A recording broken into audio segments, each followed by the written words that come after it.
Hi friends मु रुबीना आपन को मो यूट्यूब चैनल रे स्वागत करूची। मु आज भाबुची आपन को गोटे बिना प्याज रसुन रे गोटे सोयाबीन तरकारी करिकी देखैबी। आपन सेटा निजे घरे करिवे देखिबे आपन केते बढ़िया लागुची। फेवरेट तरकारी सेटा मु बहुत पसंद करे। मु सेटा 2-3 प्रकार रे करे। एटा किंतु आज मु बिना प्याज रसुन रे करिवि काहे कि आज शनिवार मु प्याज रसुन खाएनी तो आज मु एटा बनेइबी। चलंतु एहा को हमें बनाइबा। तरकारी बनैबार आवश्यक उपकरण गुड़िक कौन मु आपको देखैबी। चलतु एते कौन कौन आवश्यक उपकरण जानिबा। तरकारी बनैबार आवश्यक उपकरण फास्ट हेउची सोयाबीन बड़ी मु 200 ग्राम नेइची। एमती आलू आपण 3-4टा आलू मु एमती काटी देइची चोपा छड़ेगी ए पीस करबे। किछि बिलाती नै 2टा बिलाती मु काटिची। 2 इंच अदा कंचा लंका पेस्ट करिया पई काजू गोटा मसाला दालचीन बेसन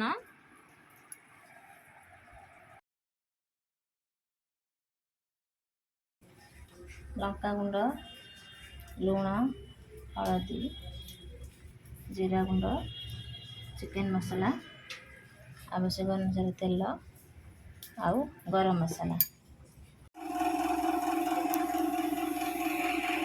कंचा लंका बिलाती काजू अदा खंडे अदा पकाई आम भल भाव ग्राइंडिंग करनबा।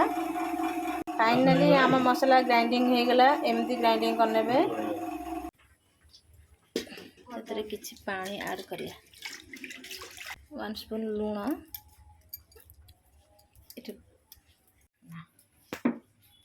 200 ग्राम बड़ी ऐड करनबा। से गोटे फुटणा हैला बेले आमे ताकू गोटे कंसारे काढ़ी नबा। टिके फुटी जाऊ लूण पकाई टिके फुटाई दबा ताकू। देखंतु एमती गोटे फुटणा हैला बेले आमे ताकू ओल्हाई आनिया। ठंडा पानी को आमे एटा पकाई दबा। ठंडा पानी रे 2-3 थर एटा को धोई दबा। एबे आमे कड़े रे टिके तेल पकाइबा। तेल पकई ये आलू फ्राए कर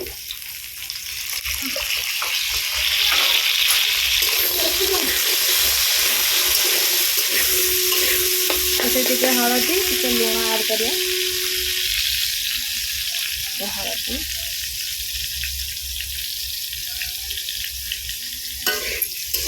लूण ऐड करदबा। जो बड़ी को आमे छाणी की रखी थिले ठंडा पानी रे ताकू भल से चिपुड़ी दबा। पानी जेंति न रहे चिपुड़ी की जो रखी थिले आमे जो बड़ी सेते टिके लूण दे दबा टिके हलदी टिके लंका गुंड आउ अल्प परिमाण बेसन गोले भल भाबे गोले दबा।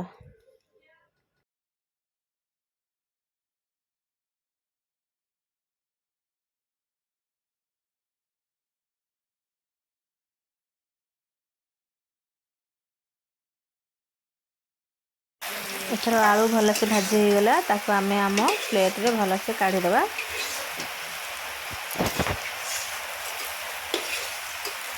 गोड़ा ही रखिथिबा बड़ी ताकू आउ थरे आमे तेल रे भल से भाजी दबा।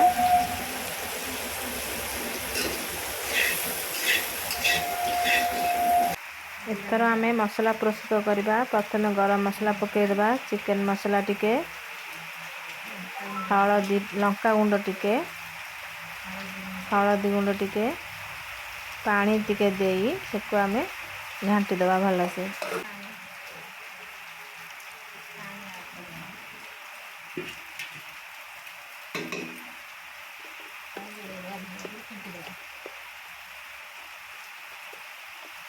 थर आम बड़ीटा भाजी हो गला ताकू आमे प्लेट रे काढ़ी नबा। तेल ऐड करनबा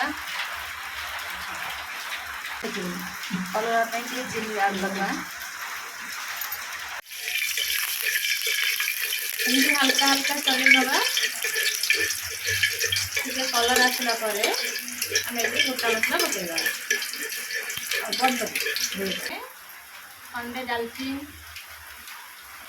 गुजुराती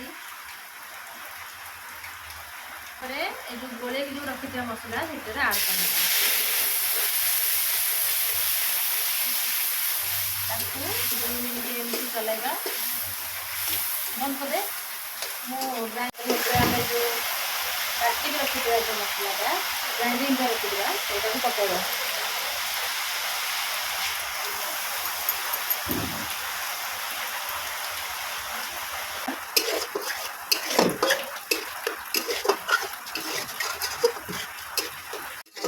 ମସଲାଟା ରେଡ଼ି ହେଇଗଲା।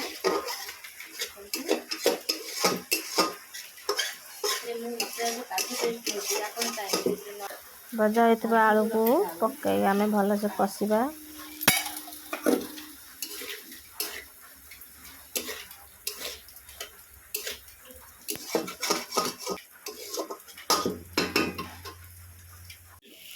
ଏଥର ଆମର ମସଲାଟି କଷି ହେଇଗଲାଣି, ତେଲ ଟିକେ ଟିକେ ଛାଡ଼ିଲାଣି। ଏଥର ଆମେ ବଡ଼ି ଆଡ଼୍ କରିଦେବା।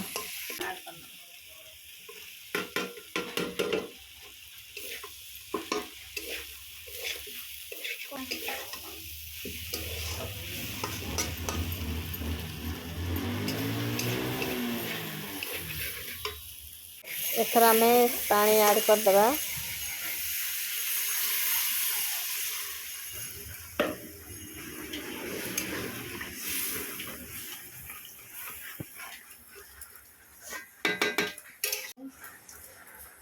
ଆବଶ୍ୟକ ଅନୁସାରେ ଲୁଣ ପକାଇଦେବା।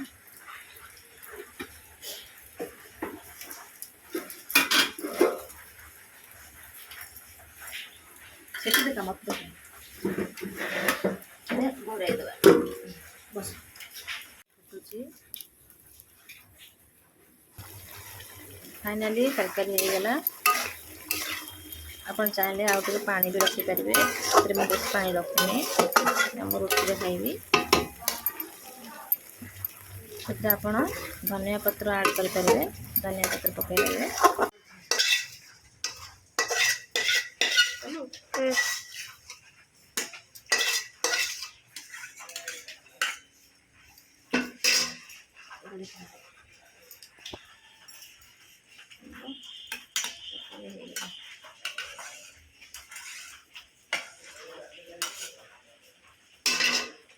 ଏମିତି ଲମ୍ବା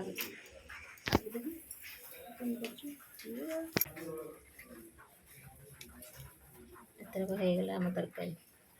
ଆପଣମାନେ ସେଇ ରେସିପିଟା ବନେଇ ଘରେ ଦେଖନ୍ତୁ କେମିତି ଲାଗୁଛି। ଯଦି ଭଲ ଲାଗିଲା କମେଣ୍ଟ ବକ୍ସରେ କମେଣ୍ଟ କରନ୍ତୁ। ଯଦି ଭିଡ଼ିଓଟି ଭଲ ଲାଗିଲା ତେବେ ଲାଇକ୍, କମେଣ୍ଟ ଆଉ ସବସ୍କ୍ରାଇବ୍ କରିବାକୁ ଭୁଲିବେନି। Take care, thank you, bye bye.